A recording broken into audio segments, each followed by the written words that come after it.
Samantala, mahigpit na binabantayan ng Department of Trade and Industry ang presyo ng mga bulaklak at kandila. Lalo na't papalapit na ang undas. Kaugnay niya, naglibot po ang aming kasamang si George Bandola para sa update sa mga presyo nito. Naritong undas.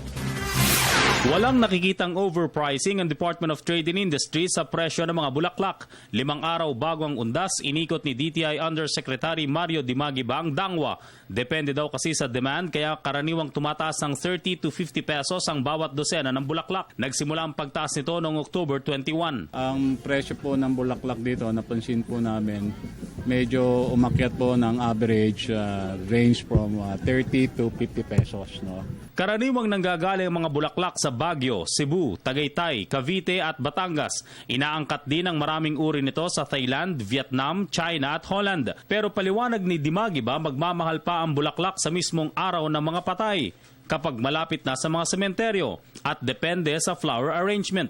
Kaya hindi kailangan magkaroon ng suggested retail price sa mga ito. Consumers kailangan, alam po natin, binibilin po natin, meron pong medium size, large, small, meron pong bundle, may dosena, may stem.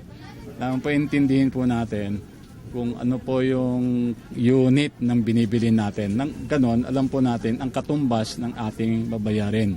Nauna na rin naglabas ng SRP ang DTI sa kandila. Ayon sa ilang manininda, mabili rin ng mga scented candles at mga nasa glass encasements. Kahit nasa 120 to 150 pesos ang presyo nito. Mostly kasi ito yung mga naka-glass eh. Kasi hindi daw namamatay kasi nakapaan. Tapos yung mga malalaki din.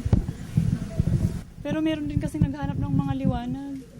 Paalala lang ng DTI, di baling mura ang bulaklak o kandila, basta taos sa puso ang pag-aalay nito sa mga mahal na yumao. Para sa Telebisyon ng Bayan, George Bandola.